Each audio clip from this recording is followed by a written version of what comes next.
Good afternoon. You guys should have already began this activity that's on the board.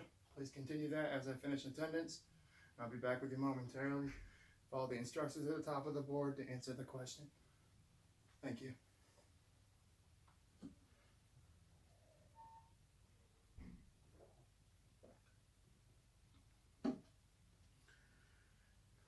All right, so what you guys come up with? Correct. Yes, that's right. And yes, these are the causes of the American Revolutionary War. Here are your correct answers. And like I said, this is the causes of the American Revolutionary War. What we're going to do is we're going to start by with a little bit of a basic overview video of the revolution.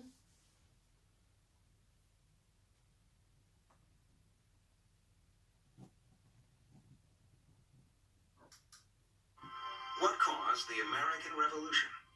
Yeah. Like many disputes, this one began over two things: money and respect. It all started in the 1760s, when the British government needed to pay for the French and Indian Wars and turned to the colonies for cash. The first thing they did was require the colonists to buy heavily taxed British goods like sugar.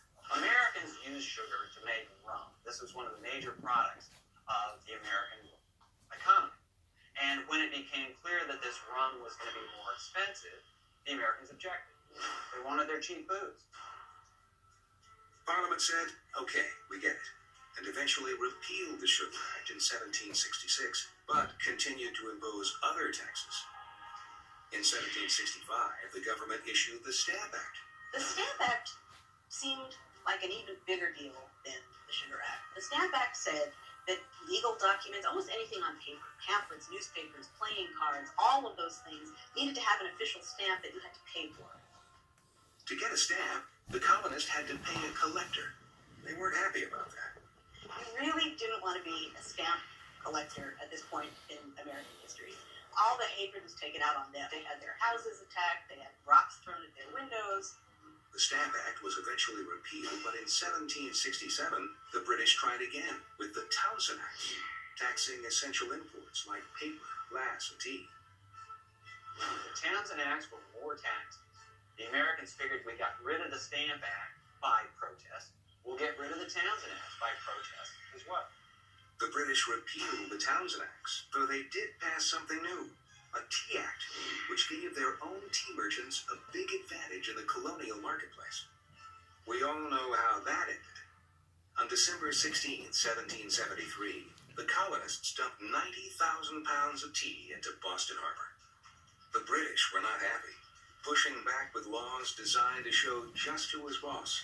The colonists hated these, calling them the Intolerable Acts. One, the Quartering Act, forced colonists to give British soldiers food and bedding. The British figured that they were going to make a statement. We are the people who run this place, not you. The Quartering Act, the other Intolerable Acts, were really a test of strength to see who was stronger, who's going to govern in America. The British said it's us, and the Americans had critically said, no, it's not. The Intolerable Acts actually helped to spark something of an American us at a really critical early point of what comes to be the American Revolution. On April 19, 1775, us versus them became reality as the American Revolution began with a shot heard around the world at Lexington Common.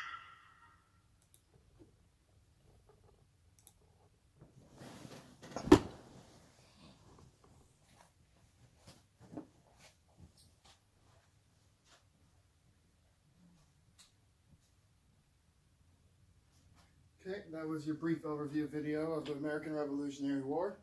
I'm basically going to cover everything that we're going to cover in class today. Please turn your notebooks to a new blank page as we begin our unit on the American Revolutionary War. This will be Lesson 1, the causes of the American Revolutionary War.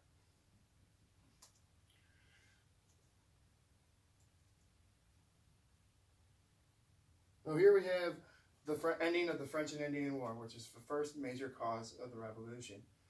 At the end, the war ended with the signing of the Treaty of Paris of 1763, which forced the French to give up all foreign territories that were interfering with the British colonies. And we're talking like these areas up through here, up into Canada.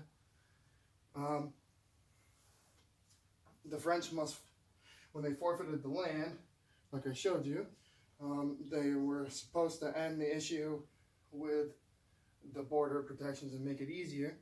This was very expensive for the British government, the war itself, and protecting them further after the war is what prompted all the taxation, which eventually leads to the revolution.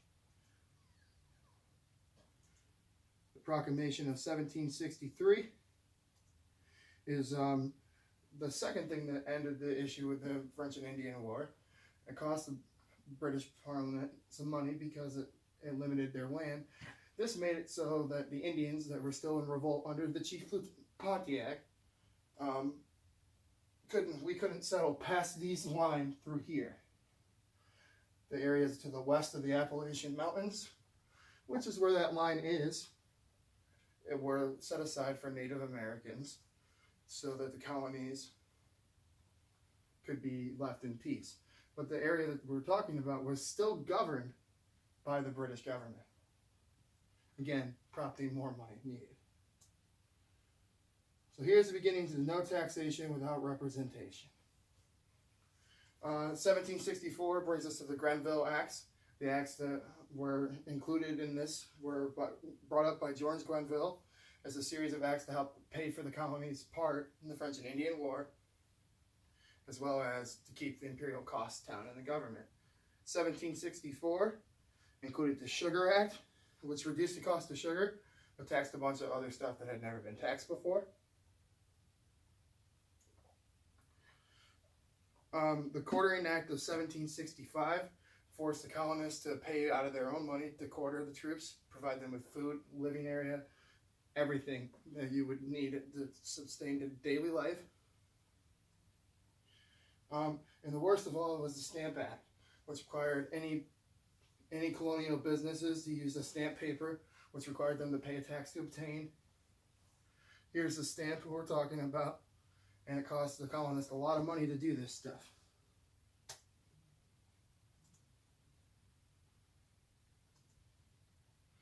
So now we have the Townshend Acts, which is a series of measures introduced by Charles Townshend in 1767.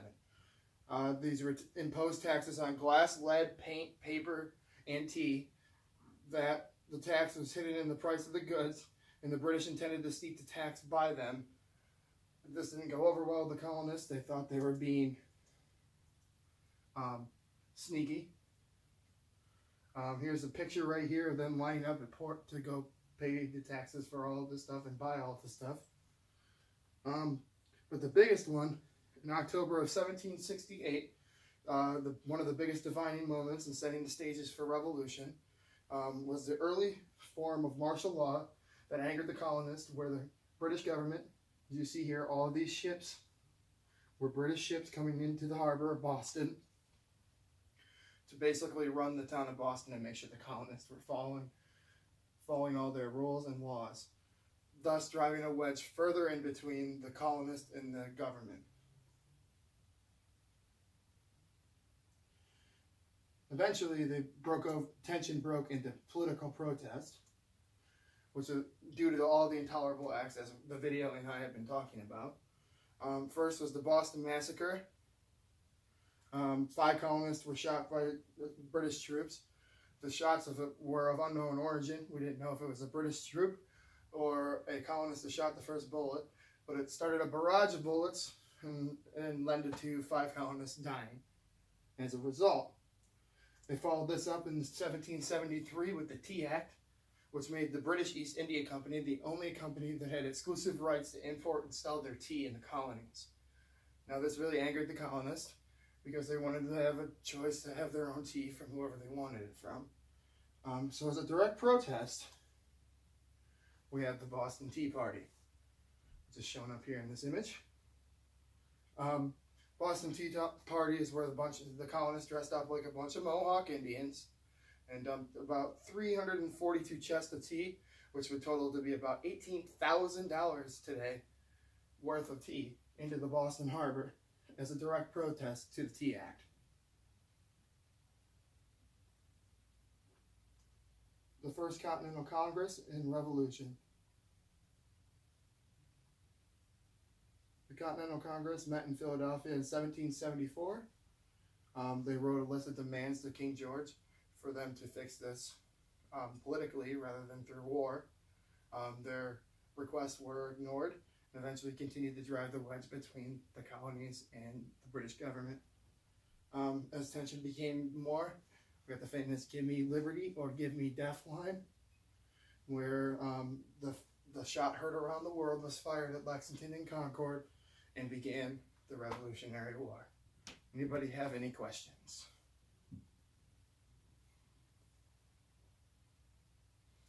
Okay, good.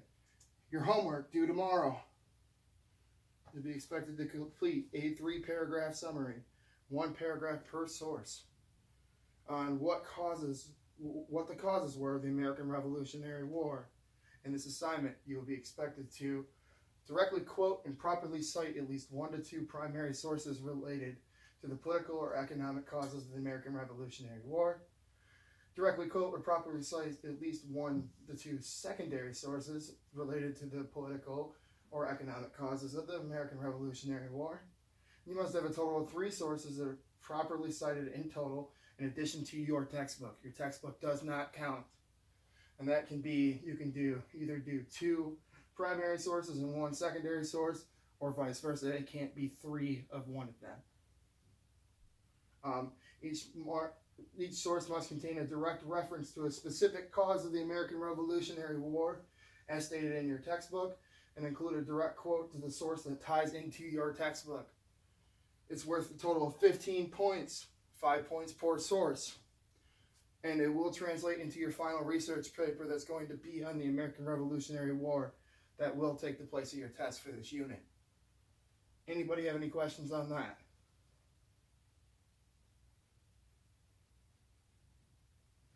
Thank you.